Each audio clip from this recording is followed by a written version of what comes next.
Good morning, ladies and gentlemen. Welcome to the Catalyst webinar series presented by the Education Committee for the Southern California PGA. The Catalyst webinar series is a bi-weekly educational platform for creating success and change in your club and career. We're excited to have one of our partners with the SCPGA section on this morning's webcast, Markus Westerburg of deWiz Golf, and also Matt Freeman, also with deWiz Golf. deWiz Golf is a swing training aid. That's a swing analyzer that is cutting edge. Markus invented this product. He is the inventor of the swing modifier. Markus has over 15 years of tour experience on various tours, such as the European Tour, the Scandinavian Tour, the Challenge Tour, and the South American Tour. And he's also an instructor in Sweden-based. He's from Sweden, and he's going to be presenting this morning on deWiz Golf, the Swedish invention that shocked the golf world. For those of you that weren't at the California Teaching and Coaching Summit, Markus was one of our sponsors there, and he and Matt have been fantastic with the section, and we are grateful for their partnership. And Markus, Matt, thank you very much for being with us this morning on the webinar. Thank you, John, and we are as excited to be on the webinar and helping you guys out and helping each other to just improve golf. Indeed. Well, it's all yours. For all the PGA members that are on this morning's Catalyst, please feel free to take advantage of the interactive component of this morning's webinar. You have questions or want to drill down deeper into Markus's invention and questions along the way, do not hesitate to raise your hand or shoot me a chat. I'll interject the question. We want to make this morning's webcast as interactive as possible. Thank you, Markus. Thank you. Yes, please do that. And John, as I can't see you, please just interject when you have a question and interrupt me, and we'll take it from there. And I just want to say that I am the co-founder of deWiz and the company, together with my co-founder, who is more anonymous. But here we go. So let's start it. It's a learning thing, this game of golf is. I mean, you never really master it. One day you come out here and you've got it all, and the next day you don't. And so I want to get more and more consistent, and that's what brings me back here. My game is all about rhythm, you know, and you put deWiz on, you know, you can set it to a setting that if you get out of rhythm, it's going to tell you straight away, hey, and you can fix the rhythm, you know, within 5 or 6 shots. I mean, it's just unbelievable how it can, you know, fix a person's golf game. It's like somebody's sitting in your head and telling you exactly what you need to do. So you can go out there on your own and, you know, do it to a setting and just hit balls, and it'll fix your golf game.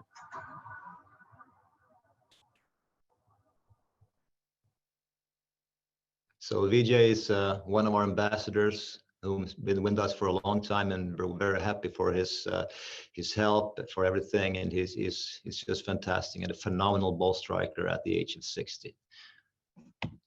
So this is what we're going to do today. I'm going to take a look quickly who I am, who you're speaking to, what deWiz is, a little bit from our development, how our deWiz coaches, including me, is using deWiz in coaching, got some user examples, and then I'll do a live on-screen demo for you to see how easy it is to use. So I grew up here. This is the very north of Sweden, an hour from the Arctic Circle, and it's not the golfiest place. It's called Luleå, but that's where I started my journey, fell in love with the game at an early age. This is the very south of Sweden at Ljunghusen, where I'm coaching today. I'm down to about 15–20% coaching because I'm doing my full-time with the company of deWiz. And we're happy to be on a fantastic peninsula with a linksy golf course here. As a golf professional, playing professional, I was very early attracted to the mental side of things and how the brain worked. And I think all of us can relate to that, as we've been on the golf course trying to do our best and discovering things are happening inside our heads. And I took my bachelor's degree in psychology on the concepts of motor learning and performance after my active career. And another role model of mine is Socrates, the Greek philosopher, because he had this way of saying that know thyself. And I think that's something that stuck with me for a long time. I think I need to know myself, and I think my students need to know themselves to do their best. And that's why I wrote my first book. It was launched in English in 2017. I wrote The Golfer's Sixth Sense because I didn't like the separation between the mental and the mechanical sides of the game. So I put them together because I think they are quite intertwined. Yes, I love golf. I'm a golfer. I always want to be one, and in trying to improve. And deWiz, of course, is passion for a long time. We started actually back in 2015. And I think this picture just resembles what we all are doing on a daily basis, just this fantastic connection between teacher and students. So that is me. Now, the reason we came up with deWiz was that my co-founder, he had an over-the-top problem causing him to slice the ball, as so many of our students do. And I could help him decently in the golf studio. When he got on the golf course, his slice reoccurred. So what we wanted to do was to invent a technology that could help the student learn and change a golf swing faster. And the way we wanted to do that was through feedback that we can give through deWiz on the underside to the wrist of the student. That's a small electrical impulse. At the moment the student makes a breach, like going over the top, swinging too long, too short, or too fast. These are parameters that you set in the deWiz app, and helps the student's brain, really the subconscious part of it, learn that, okay, now I made it over the top move. It's immediately when he does that. So that's what's why deWiz came about. And our mission statement as a company is to enable golfers to unlock their potential and achieve their goals. And that's what's been with us from the very beginning. So what is deWiz? Well, we started out as a problem solver. First of all, solving the problem of the over the top and the slice, basically.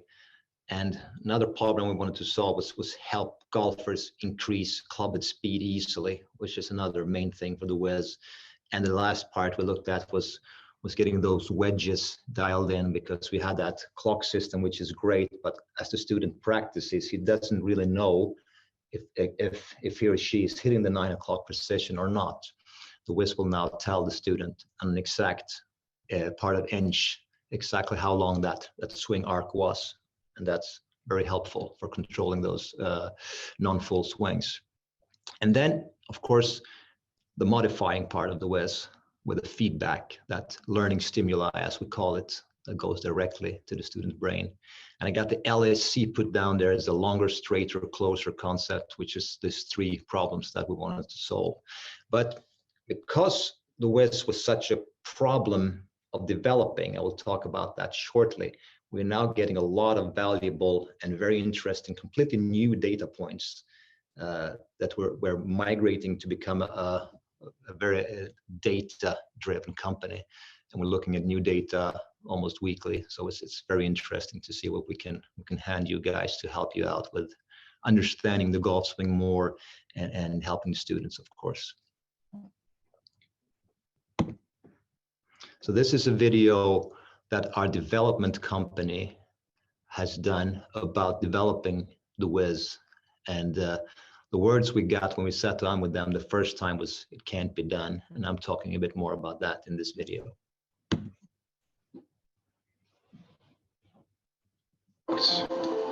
So when we sat down with the SWEP Design Center at our first meeting, we had a request consisting of 3 points. Number 1 was real-time golf swing tracking. Number 2, the ability to administer feedback within 10 milliseconds of breach. And number 3, 100% repeatability. And the answer we got was, it can't be done. What deWiz wanted to achieve was virtually impossible. To obtain that level of accuracy needed and at the same time being able to react in a split second is notoriously difficult. When doing position-based calculations, the smallest error will escalate and you will end up in space. And understanding the sensor limitations has been imperative to achieve the required performance. At the second meeting, we were met with the same response. And another 6 weeks later, at our third meeting, the team came back with the answer, we have an idea. And the rest is history.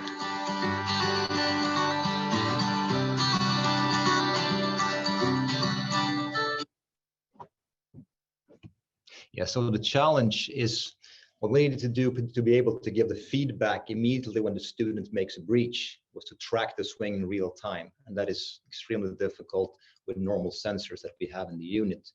And they solved it together with us with some smart algorithms, which we are very happy of course. But and again, going into this difficult development has given us so many possibilities that we are happy for today. And we released officially last June.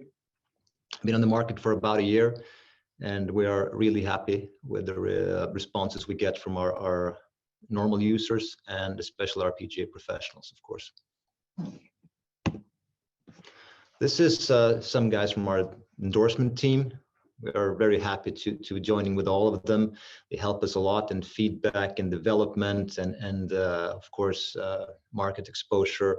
We're very happy to have all of them, especially the best two Swedish golfers of all time, Henrik and Annika. So yeah, keep on working with them. Any questions before we go on to the demo? Yes, Marcus, along the development, how long did it take you to develop this? I mean, what was the span of time? And how did you keep up with golf technology changing as you were creating this product? That's a great question. So we started out in 2015, basically just setting the first two patent applications, and we got investors involved immediately, actually. And after that, we really fumbled in the dark until late 2016 when we met up with our development company. So it took a long time, and there was a lot of practice swings and a lot of swinging indoors in their conference room and stuff like that. So you could say that it took us good 3-4 years. We got offset, of course, of the COVID situation, but good 3-4 years, yes. Thank you. So now I will go straight into the app. I trust you can see the app.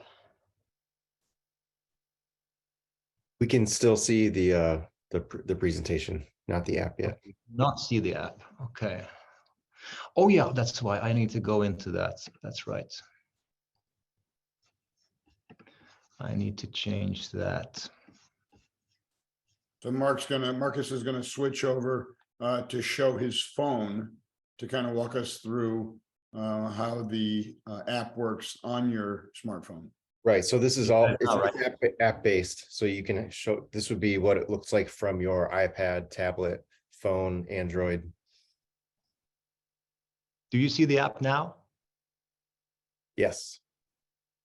Excellent. All black and the app is black. Correct. Perfect. So what you see right now in the top, you see my cursor here, top left-hand corner is the indication that I'm not connected with the unit to the app. And this is our front screen. So the first thing I'm going to do, I'm going to turn on, can you see my wrist with deWiz? If you hold it up a little bit higher. A little bit higher. Here we go. There you go. So I got one button on deWiz. It's worn like a normal wristwatch. And I turn it on and you will see start flashing purple light here. And that is calibrating.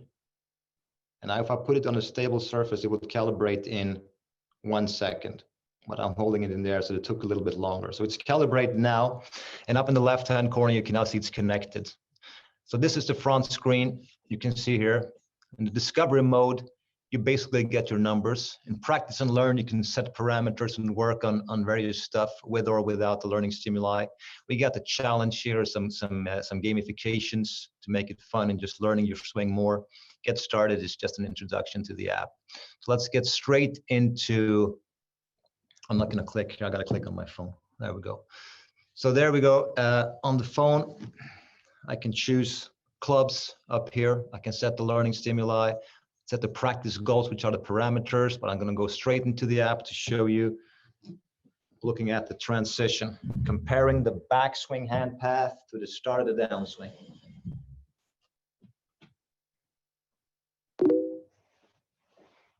Transition on plane. So what we see here is the actual hand path of the avatar, of how I was swinging, coming back here, coming down. We can take a look at that in the face-on perspective, replay it. And this is the actual tempo that I just swung in. You can use this avatar and turn it any way you like if you want to look at that. And the number we just got, the transition, is, I can enlarge that a little bit. There we go. It's looking at how is my downswing compared to my backswing. And you can see that they're on top of each other. That's why we got this number here, 0 centimeters. Now I'm in centimeters. I should go change that to inches for you guys. But the transition was an on-plane transition, as she called out. So that's a pretty good thing. I'll go in and change the measurement system to imperial, and everything will be done for you in inches now. Excellent. So we keep looking at this transition value. I'll now make a classical over the top swing and you will see what happens. Plus 5.1.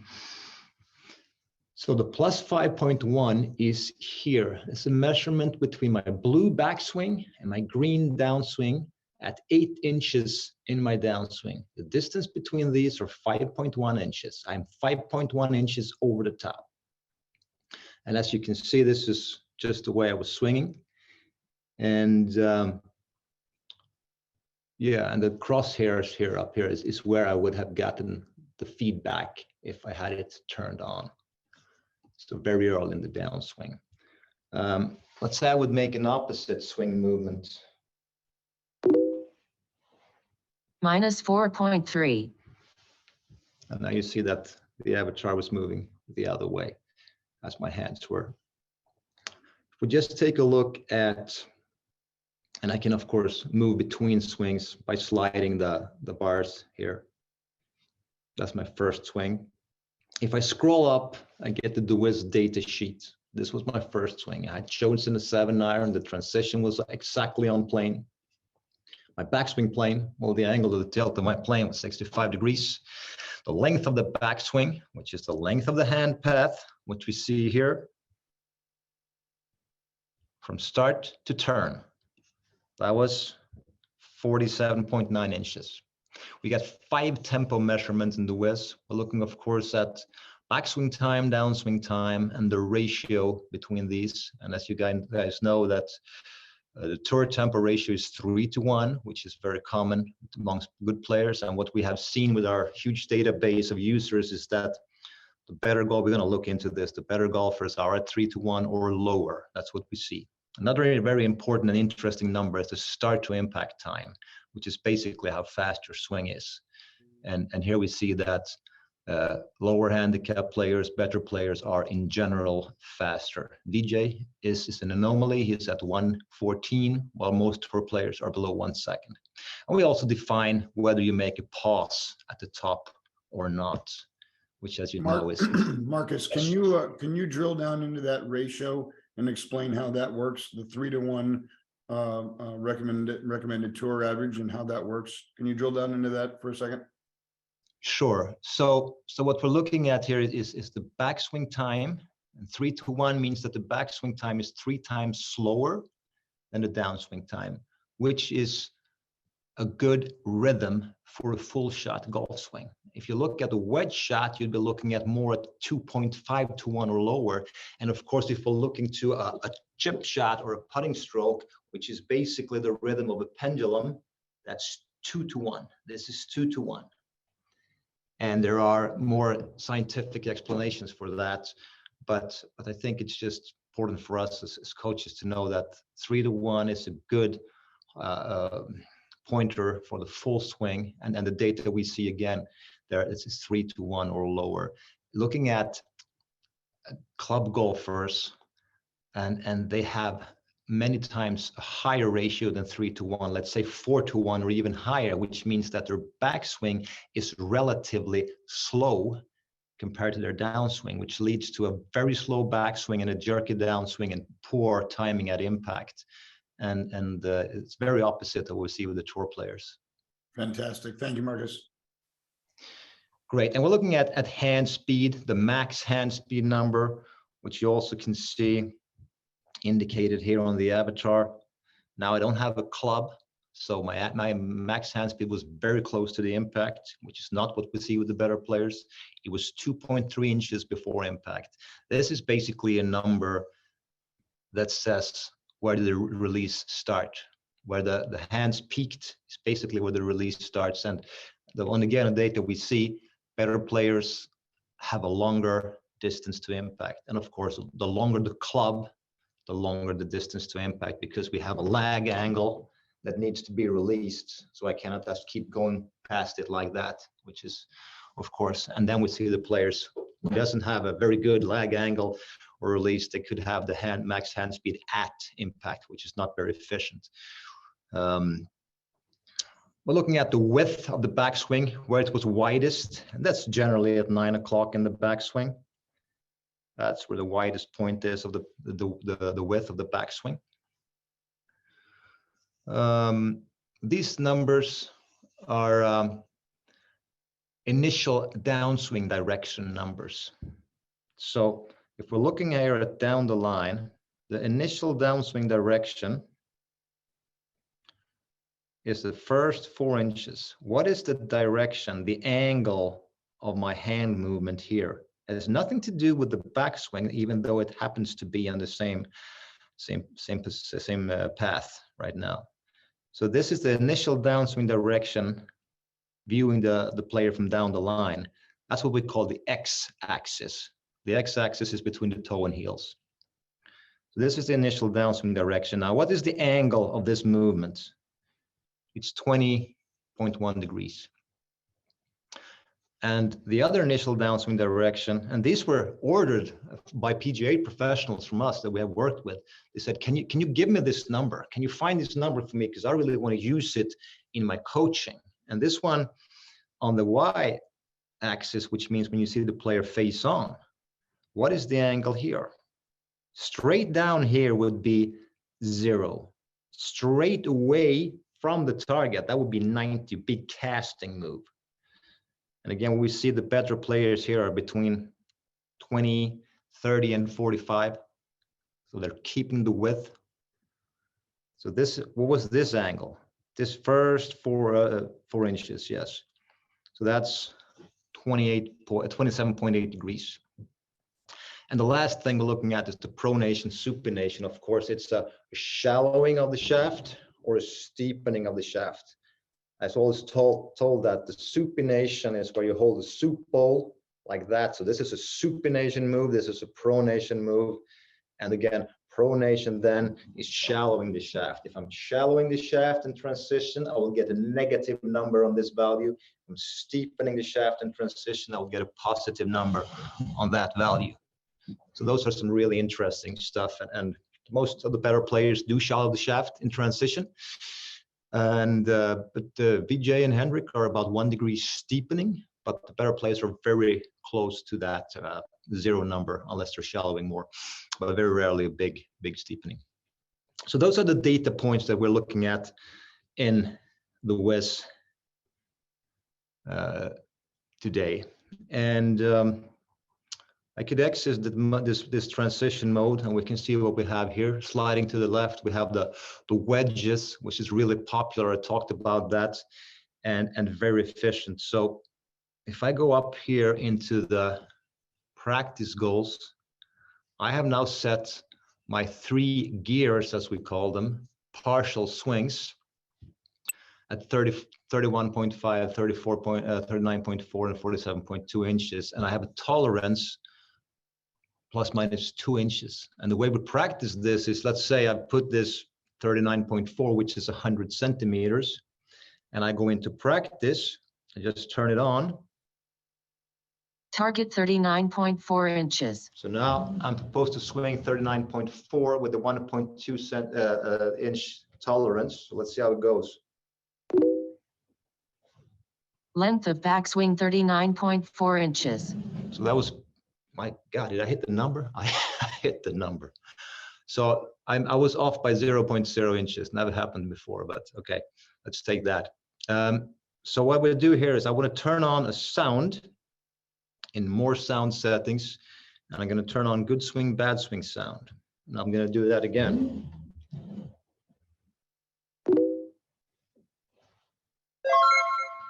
$39.2. So that was 39.2 inches. I was within my tolerance of 1.2 inches. And if I would, okay, let's make a bad swing. We'll see what that looks like. I make a too long swing here. 46.0. That was too long. And again, you see the crosshairs. And that's where I would have received the learning stimuli had I had it turned on. So I was swinging too long, and right there, I get the learning stimuli, the feedback, so that my brain can learn. So I was too long, outside of my threshold. And yeah, that's how we practice it. And what we see here is that players very quickly, even 20 handicappers, understand. I just set them up with the whiz and just say, give me a 35-inch backswing. They look at me like I'm from space. What's a 35-inch backswing? I'm just say, you will know, because the app's going to tell you, and they know that 39 is longer and 30 is shorter, so they find it quickly. And after they've learned 1, 2, or 3 for the elite players, various length of backswings, set them to the launch monitor and measure that carry distance with their different clubs. And I'm going to come into those charts a little bit later in the presentation. So that's the wedge part, the distance wedge part of the app. And of course, we got the length of the backswing, and this is something we use a lot for increasing club head speed. So what we have seen is just making the length of the backswing longer helps, or almost immediately increases the club head speed. We got some user examples for that too. And of course, then we got various tempo, looking a lot at the tempo of the backswing time. So that's a very quick intro to the app. At the bottom here, we got the settings on the cogwheel. We got historical swings here. You can look at the progress and everything. And these are just the personal settings where you can change the avatar to male or female, etc. There's one more thing here. I can look into that, and that's these are my contacts here. And as soon as I turn my app on to practice, they get a push notification. So you as coaches, you will get a push notification that now your student is practicing. So you can go into the app and monitor their practice live and see everything they see if you like to. And we're also building a user interface where you can see their practice summary, what they have practiced, which clubs they've used, which features, which focus have they had on the practice. Did they work length of backswing? Did they work the transition, the wedges, etc., to help your students more. So that's the little quick demo to deWiz in the app. Any questions before we move on? Yes, Marcus, with something that could be construed initially as something that's very, very techy, as with a lot of students, they could be overwhelmed by so much tech. How do you make it palatable for all ranges of handicap? Yeah, since they only work one feature at the time, basically, just set them up and just have them listen to the feedback, which is one feedback, like a length of swing, which is very common used. Length of swing and transition is something I use a lot with the normal club golfers. So that makes it simple. And I like all tech, like you said, it's very easy to get into the details of the data points, and you can get very confused even as a coach. We all know this. Yeah, one thing at a time, basically. And going back to how we started and why we started as a problem solver, help people with the slice by changing their transition in order to change the downswing direction and the path at impact, helping them make their backswings most often longer as we're dealing with the elderly students that can't get it as far back as they used to. I'm one of them. And of course, looking at those wedges. That's how I try to break it down, just keeping it very, very simple for the coach, for the user. Is the data 2D or 3D? The data is 3D. And what are the capture what's the capture FPS? Oh, various, because we have different sensors between 100 and 800 frames per second. We are these are some questions off the question board here. How do you determine the latency of the feedback stimulus? That's a great question. We have done tests on that. I'm not sure exactly how those tests have been done. I don't want to say exactly how many milliseconds, but we've been down to 2 in some tests. There's a latency on the connection here between phone and sound, of course, on the screen, but the sound is not as fast as the feedback, of course. Thank you. And I would say real quick, just as far as like the data aside, the usability of deWiz is you put the wristband on, you open up your app, you take some swings, and you're getting the data immediately. That's one of the things that we're really proud of, is how easy it is to functionally use. So whether you are advanced with technology or not, again, you put the device on your wrist, you make sure you have your app open, you make sure you wait for that green light so it's ready to capture your swings, and you start swinging. Are the avatars adjustable to body type? Not at the moment. We can do female versus male though. Yeah.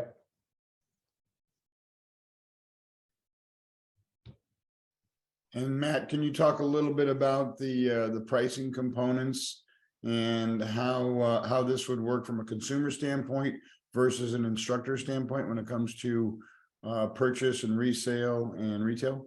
For sure. So we retail for $6.99 to the general public, but we do have different programs for the PGA community, which I've probably already reached out to a lot of you about, but we do 20% off your first unit. And then if you would like to become an authorized reseller going forward off of that, we offer larger discounts. That way you can be a reseller to your students, or you're able to contact through me or deWiz to be able to make sure that you're able to go forward with different programs that we have. But yeah, our goal is to get this on the wrists as many humans as possible, because we really believe in what we're doing. We believe we're making the game a lot more fun, and having some tangible data has been eye-opening for a lot of golfers. So we're trying to make that entry point as easy as possible. And also what is nice is that once you do have deWiz, you're not paying a monthly subscription for the app itself. So you have access to the app and the software going forward once you have a unit, which is, you know, another component that we're proud of.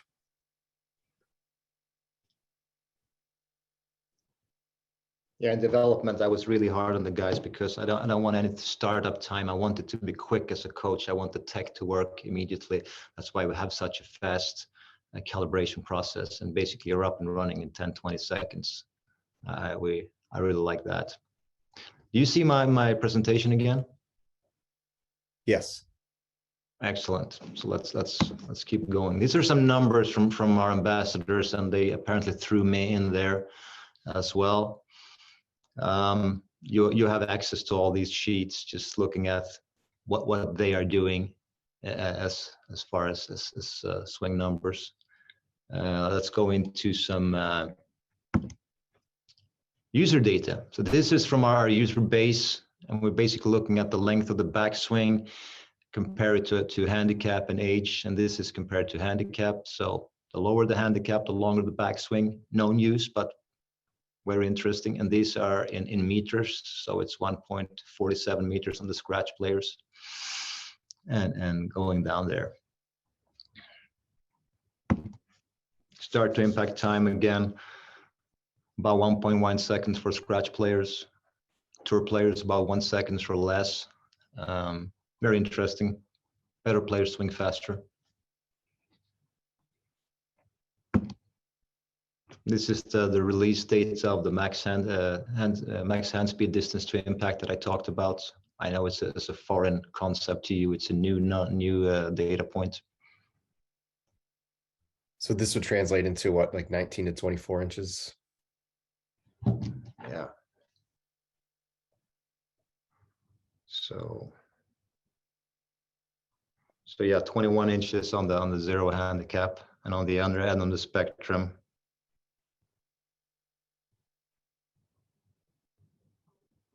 we're looking at about 10 inches. So it's a considerable distance, and these are drivers. And if again, all you got all these. This is an interesting comparison. We just put up Bryson's normal drive, a club golfer, general club golfer's driver swing, and Bryson's long drive swing. So interesting numbers to look at here, of course, is the length of the backswing, how short a normal club golfer is, and how long Bryson is. And of course, when we're looking at his long drive, it's even longer, and how fast the tour golfer is compared to the normal club golfers. And again, he's transitioning under the plane, whereas the club golfer is transitioning above the plane. But I'm not going to say that about the transition. It's the comparison between the start of the downswing to the backswing, and there's a lot of influence on how you take your hands back in the transition. But basically what transition is about is just looking at that loop at the top.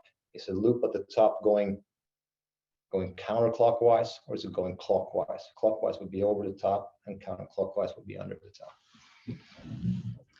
And again, it was made just to help slicers. And of course, the width for Bryson is longer, but it's a huge difference, and this is quite interesting. This is what Matt just was talking about, and we'll have all this.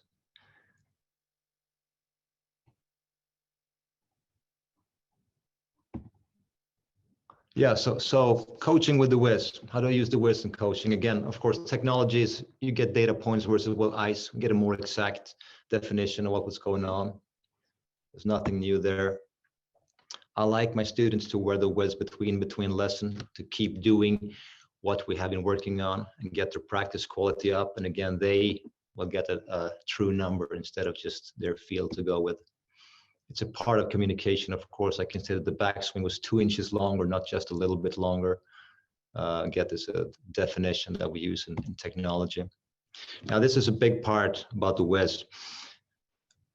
I like all students to compare the numbers. I want to see my students' numbers on the golf course compared to the practice facility, because as we know, there's not the same swing on the golf course as it is on the driving range. And now we get to see what is changing, and what we see is with the deWiz data is that the tendencies are coming back. Swings get shorter, swings get generally a bit jerkier on the course compared to the driving range. The deWiz is also allowed under the rules of golf to be used in tournaments in a special mode that we haven't released yet, but we're doing some tests. And today, actually, Vijay and his son Cass are playing in the PNC Pro-Am, where the deWiz is on their wrists, and they will play in the tournament as well. Vijay has also played on the Furyk and Friends on the Champions Tour, and so has Nota Bigay. And we're looking at numbers. And what we're seeing here is that we got a baseline measurement for Vijay's data, and compare that baseline to what's happening on the golf course. And some very quick takeaways that we've seen in tournaments is that he gets a bit shorter on the backswing. He likes to stay long to get the club speed up. He gets slightly faster than he wants. And of some of the shots, his transition has been falling down a bit more behind him. He wants to stay on top of it, and he likes to hit that pull cut. So that's what we've seen from tournaments. It's going to be very interesting to see the data we get from this weekend. Of course, the learning stimuli is a big part of it. That lets me talk to the student's subconscious mind instead of just the conscious mind. We got some different LSC programs, longer, straighter, closer, as you all have access to. I don't know if I can move that thing here. Yeah, the distance coaching. We talked about that swing monitoring part that you can see your students in the app as they're practicing. I actually had one of my girls, she played in Southern California for San Diego, so I could see her warm up for tournaments as I was in Sweden. And then I just helped her a little bit with the tempo and stuff like that. Yeah, so what's for the golfer? The deWiz is one unit for all clubs. It's user friendly. You get started quick, like you saw. it's a feel versus real thing, like a lot of technology. Really just get a number on that instead of how we feel. For example, sometimes that 39.4 length of backswing wedge for me feels long. Other days it feels short, and that's just how we are as human beings. It's the feel versus real, as we all know. They got their learning stimuli on course and in tournament data, of course, and those unique data points like the length of backswing, the transition, and steepening shallowing. Let's take a look at what Henrik says about feel versus real. Or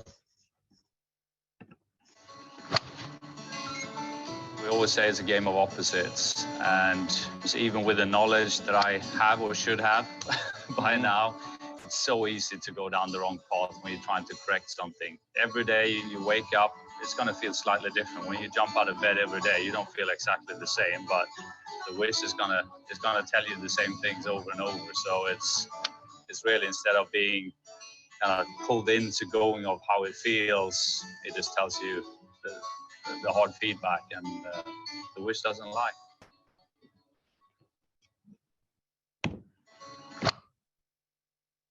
Okay, let's quickly go into some user examples before we finish today's session. So this is a common story of longer, as we say. We help students hit it longer by increasing club speed. So this was a gentleman who came to me. He had a length of backswing at 98 centimeters, which is about 39 inches, which is very short for a driver. His club speed was at 79. I just hooked him up to the WIS and said, just listen to the length of backswing, because he knew, as many of our students do, that I know I'm short. I need to get longer. This guy's almost 70 years old. So he very quickly he got his length of backswing to 124. That would be a 10 inches longer backswing, which helped him to increase his club speed to 91 miles per hour. And we see this a lot, and he was happy. And as you know, that's a huge difference in driving distance. And what happens? Yes, some hit it straight immediately, even straighter, because this guy was so narrow. He was so tight here and here, and he got this swing, got some more time to time it through impact. And some, of course, it takes a bit longer, but their club speeds do get up with a longer backswing. I didn't think that when we started this project that it was so synonymous with the length of backswing. So this is a gentleman that came to me. He said he'd seen every top coach in Sweden, and he wanted to buy the WIS and see if really could help him fix his slice. Yeah, he called himself a lifetime slicer. 64 years old. This example is sunshine story for us, but this is what happened. This is him before. Plus 11. So it's about 5-6 inches over the top. Every 11. single ball flight is a pull cut. So what we did, we started with this practice swing, as I encourage everyone to do. -7. So it's back at now at minus 2.5 inches. -7. Or even 3 inches. Yeah, 3 inches. -7. And then on the golf ball. -2. That's a 1 inch under the top. -2. So the sunshine story about this gentleman here is that the WIS helped him understand. He basically knew what he had to do, but he didn't understand if he was doing the right thing or not. So he was going a lot over the top, like 5 inches over the top.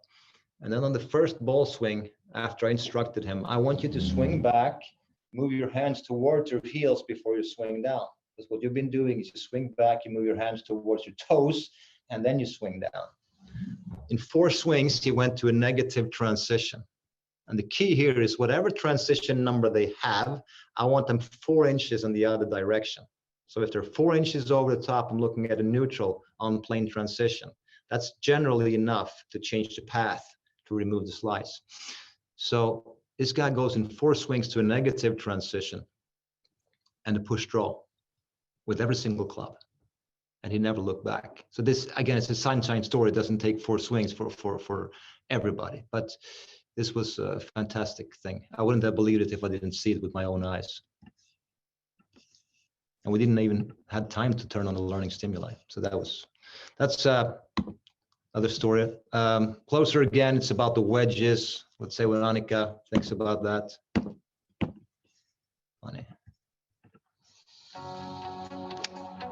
To me, the length of the backswing determines the length of the shot.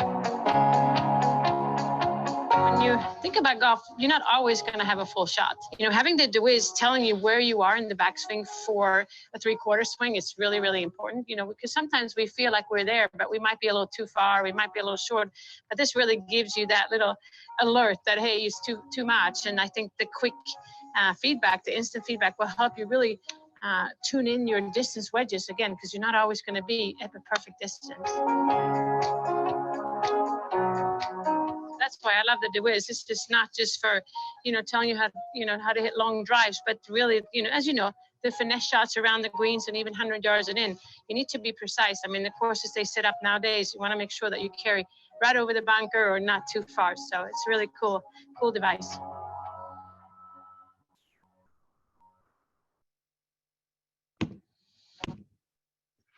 This is 150 wedge shots from Scratch Player. And this is what it looks like. There's a linear relationship between length of backswing and carry. On the x-axis at the bottom, that's the length of the backswing in centimeters, and the carry in meters on the y-axis on the left. So very helpful for me as a coach to help my students set up their wedge table that we do here. So you get the 3 different wedges on the left, and you get the length of backswings or gear 1, 2, 3 at the top there, and then we got the charge of the carry. This is nothing new. It's just we're making it more precise and helping the student dial it in exactly. And this is something we've seen great success with players of all categories, all proficiencies. And we help you out with these logged tables for your students and yourself as well, of course. Again, the PGA members offer. That's it. And that's what I had today. Do we have any questions before we close?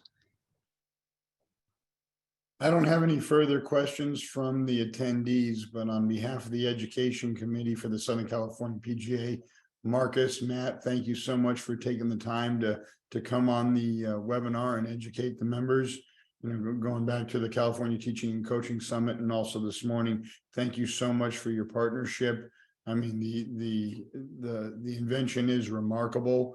It's simple. It applies to everybody. It's easy to use. It's very, very impressive. And thank you very much for sharing it with us. And thank you very much for the education. Matt, you have anything you would like to add before we let Markus close it out? Yeah, just real quick. Markus is based in Sweden, so his availability to come see you and talk to you about it is limited, but we can always make that happen virtually. But I am based out of Southern California. So I'm in Orange County. I have easy access to a lot of the locations around Southern California, and there's really nothing more that I like to do than show people how to use it and what it can do for the game. And from the coaching perspective, it is very enjoyable to see our students actually see, okay, now I can tangibly see how I'm going over the top. Like it's just been remarkable. I'm biased. I know I need to calm down, but it's really been a lot of fun. So if you do have any further questions, then I would love to get in contact with you. Matt.Freeman@deWizGolf. And if I haven't already tried to contact you, hopefully we'll be in touch soon, but I really appreciate it. Thank you, Matt. And what I'll do is we're recording this webinar, and this will go on the Catalyst drop down on the education bar on the SCPGA website, but we also send out a thank you email and the YouTube recording of this morning's webinar to all the attendees. In that email, I'll include all of your contact information, Matt, and Markus, I'll put yours in there as well. And that's how everybody will be able to get a hold of you. And also those that are viewing the Catalyst after the fact will be able to see that contact information as well. Fantastic. Much appreciated. Thank you, guys. So and well, Markus, go ahead. Yeah, we will be at the PGA show in January in Orlando. So we have a booth there. Matt's going to be there, and some of our other US-based personnel and some from Sweden. I will be going east, so I won't be there this time. But thanks all for attending, and thanks for letting us on. And I think it was really enjoyable. Indeed. Well, thank you very much for putting it together. Have a great day, everybody, and all the PGA members on this morning's Catalyst. Thank you for supporting the Catalyst. You will receive 1 PDR credit for attending today. Good work, Daniel.